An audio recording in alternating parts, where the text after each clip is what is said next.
আসসালামু আলাইকুম। শুভ দুপুর। আজকে শুক্রবার দুপুর। শুক্রবার মানে শুভযাত্রা। গরিবের জন্য ঈদের দিন। আমরা গরিবরা শুক্রবারে একটু হজে টজে না যেতে পারলেও শুক্রবারে নামাজ পড়ি, কোরআন পড়ি। ইনফ্যাক্ট প্রতিদিনই পড়া উচিত, আমি পড়ি ইনশাআল্লাহ। তো বাচ্চাদের বায়না থাকে ভালো কিছু খাওয়ার। তো আজকে নেটে এত ট্রোল হচ্ছিল কিছু বিরিয়ানির, হাজির বিরিয়ানি এবং ঢাকার যে কি জানি বলে এগুলো বিরিয়ানির দোকানগুলা। তো ভাবলাম যে এই হাজির বিরিয়ানিগুলাই আর একটা হানিফের বিরিয়ানি, এই দুইটা দেখলে আমার এত ভালো লাগে। কিন্তু আমার গ্রাম অনেক দূরে, আমরা ঢাকা শহরে যাওয়া হয় না, কখনোই না। তো খাওয়া হবে না। তো ভাবলাম যেই কথা সেই কাজ, ঘরেই বানাই ফেলি। সেই জন্য আমি মাংসগুলো ধুয়ে আজকে একটু ডিফারেন্টভাবে রান্না করলাম। যে তেলে প্রথমে ভেজে নিলাম, আর ভেজে নিয়ে সব মশলা দিলাম। এই যে আলুও পাশে ভেজে নিলাম, আর সাথে পেঁয়াজ বেরেস্তা করে নিলাম, একটু টক দই দিয়ে দিলাম। আর সস আমি কখনোই দিই না, এই প্রথমবার দিলাম ট্রাই করার জন্য। কিছু বেরেস্তা দিয়ে দিলাম। আর হ্যাঁ, মাংসের পরিমাপে আপনি মশলাটা দিবেন। এই যে চালটা দেখছেন, এটা আমাদের এলাকার হেতে করা চাল, কালি হাসা বলে এটাকে। আমরা প্যাকেটের কোনো চাল কিনি না, এটা এলাকার চাল কিনে খাই। এগুলার গ্রানও থাকে, স্বাদও ভালো। যে মাংস একটু ঝোল দিয়ে দিলাম পানিটাতে, দিয়ে আমি চালটা ছেড়ে দিলাম। তারপরে চালটা শুকিয়ে আসার পরে আমি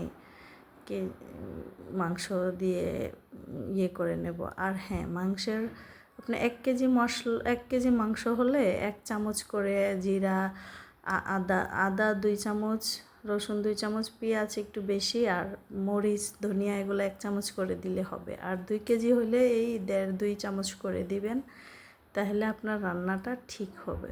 লবণ পরিমাপ মতো। টমেটো তো অবশ্যই থাকবে, বেশি করে কাঁচামরিচ। দেখেন তো আমার বিরিয়ানি একটা লুক কি হাজির এবং হানিফ বিরিয়ানির মতো হচ্ছে।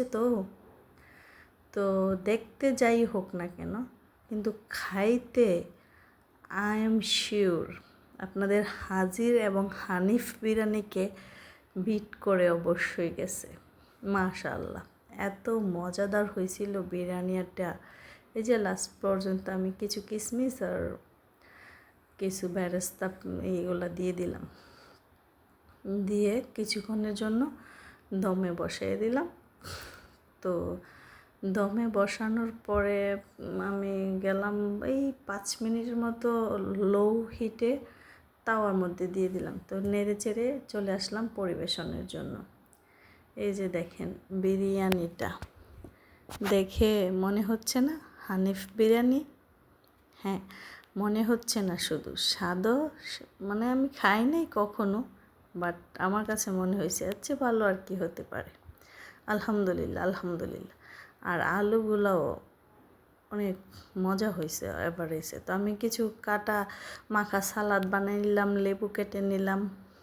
তারপরে সব মিলে শুক্রবারটা আসলে স্পেশাল ছিল, অলওয়েজ স্পেশাল থাকে। আমি প্রতি শুক্রবারে একটু ভালো কিছু করার চেষ্টা করি। আর দেখেন মাংসগুলো কত সফট হয়ে সিদ্ধ হয়েছিল।